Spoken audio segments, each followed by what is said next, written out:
Trust me, that's all I can tell you about my business. Okay, Michael, why did you come here? When it's gone, and you have no prospects of it in the future, it's very upsetting. I seems like those men they hollowed.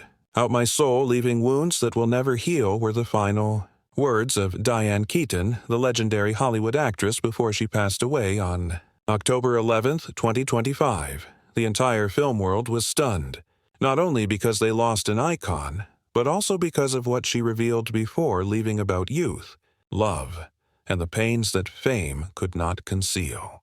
She had once been adored by Al Pacino, admired by Woody Allen, and even pursued by Keanu Reeves.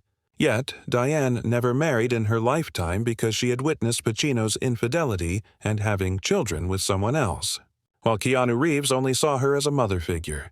After all the glitz and glamour, was Diane left with nothing but loneliness? Or, as she once said, I choose freedom because love is sometimes a prison. In today's video, let us delve into the untold secrets of Diane Keaton's love life to understand why she chose lifelong solitude. For over half a century in the spotlight, Diane Keaton remained one of Hollywood's most unique actresses, not only because of her talent, but also because of her choice to live differently. While many of her contemporaries married, had children, and retreated from public life, Diane remained alone in her sunlit Los Angeles home, where only paintings, books, and old music kept her company. Many were curious about this unusual decision, and she only revealed it in her later years. It was during a quiet afternoon in Los Angeles in a small wooden house on a Beverly Hills where Diane Keaton had lived for nearly the last 3 decades of her life. The house was filled with sunlight, walls covered with black and white photographs, her mother, childhood in Santa Ana, days on the set of Annie Hall, and a blurred image from The Godfather. Diane wore a white sweater, her silver hair tied neatly, her voice still gentle but raspier than before. When the young reporter asked why she had never married, Diane laughed, a shy smile reminiscent of the 25-year-old girl who had enchanted so many men. Yet in her eyes flickered a thin veil of sadness. She didn't answer immediately. Instead, Diane gazed out the window at the garden where lavender swayed lightly in the breeze.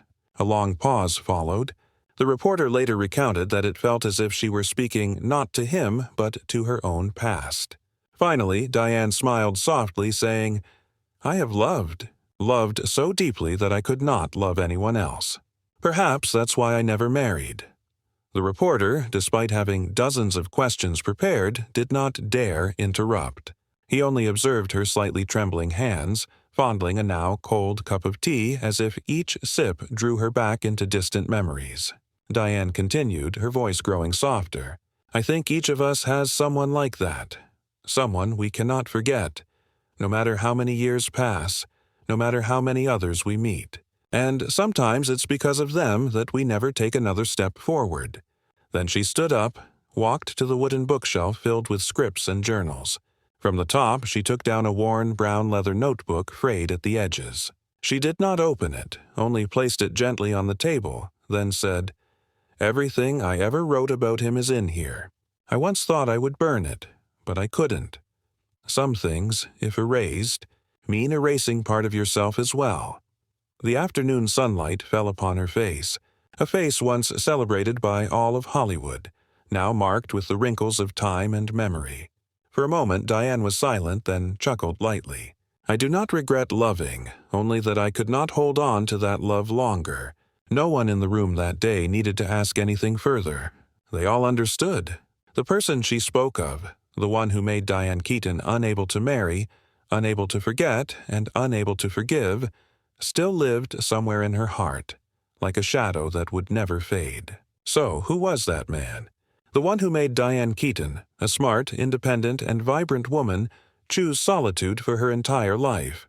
Who could make a woman who had walked under hundreds of stage lights, celebrated by all of Hollywood, hold an image in her heart that would not fade? Who was it that made Diane, even past 80, still tremble and gaze into the distance as if searching for a face through the mist of memory? Let us look back at the list of Diane Keaton's most passionate lovers. First, the man who had the greatest influence in her life, none other than her 15-year romance with Al Pacino. One evening in 1971, under the dim lights of a Harlem restaurant in New York, Al Pacino and Diane Keaton met for the first time. They were there because of The Godfather, the film that would bring them both into Hollywood's spotlight. Padam, 31, with deep eyes and a lost orphan appearance, played Michael Corleone.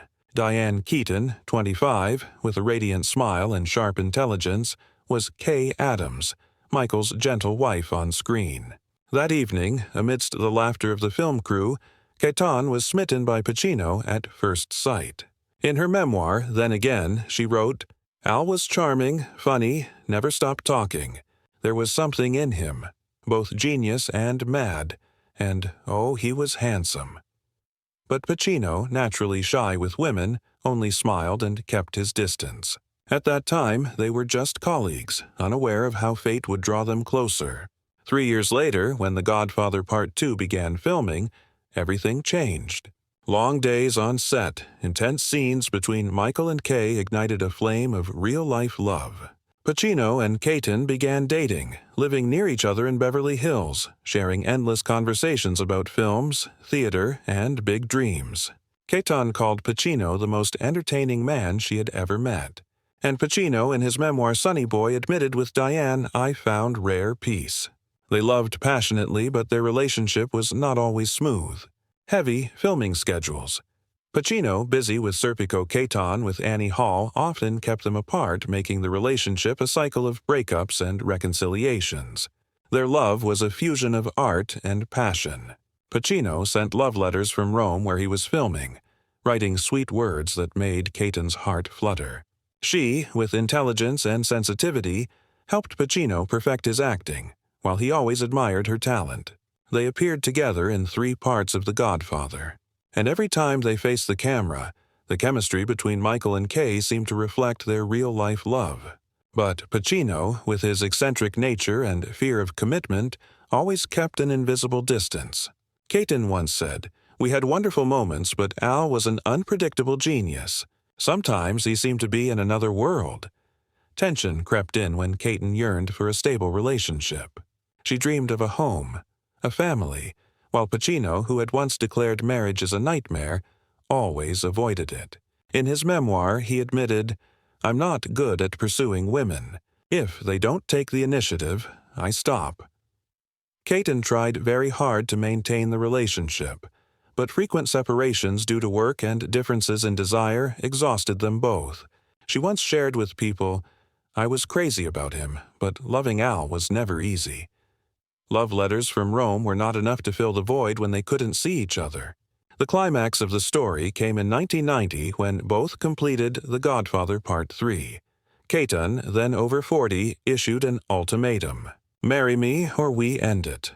Pacino, despite loving her deeply, could not overcome his fear of marriage. He chose to break up. Keaton later said, "I wanted a man not easily obtained, but I also didn't want to force Al." The nearly 2-decade-long love full of breakups and reconciliations ended quietly. They parted ways without scandal or resentment. Only beautiful memories and a hint of regret remained. After the breakup, Pacino and Keaton maintained a special friendship. They didn't contact each other often, but whenever they met again, time seemed never to have passed. In 2017, at Keaton's AFI Lifetime Achievement Awards ceremony, Pacino stood on stage, gazing at her warmly, and said, "Dee, you are a great artist. I will love you forever." Those words moved the audience, and Keaton only smiled as if both understood that they had shared something irreplaceable. Pacino continued his career with iconic roles from Scent of a Woman to The Irishman, but his personal life remained tumultuous. Pacino never married, though he had children with multiple women: Jan Tarrant, Beverly D'Angelo, and more recently Noor Al-Fala, 54 years his junior. Yet none of them replaced Keaton in his heart. He once said in his memoir, "Diane gave me comfort I couldn't find anywhere else." Friends revealed he regretted not proposing to Keaton, calling her the love of his life. This relationship left Diane disheartened, losing faith in love. But that was not the end. Alongside Pacino, another man had been Keaton's soulmate for 4 decades. Woody Allen, a sensation, playing the title role in 1977's Annie Hall, a Best Picture winner from writer-director co-star Woody Allen. Her character's floppy hats and wardrobe, making the Annie Hall look a fashion phenomenon. They first met on a New York afternoon in 1969 in the rehearsal room for the play It Again. Sam, when Woody Allen first saw Diane Keaton. He, then a director and comedian with a shy smile and witty stories, was looking for a lead actress. Keaton entered with a quirky look, baggy men's jeans, oversized shirt, messy hair. She captivated Allen with her talent and natural charm, leaving him staggered. In his memoir, Apropos of Nothing, Allen wrote, "She was like a beautiful version of Huckleberry Finn. Charming, funny, entirely original." They began dating immediately after the audition, and the romance quickly became an inspiration for cinematic masterpieces.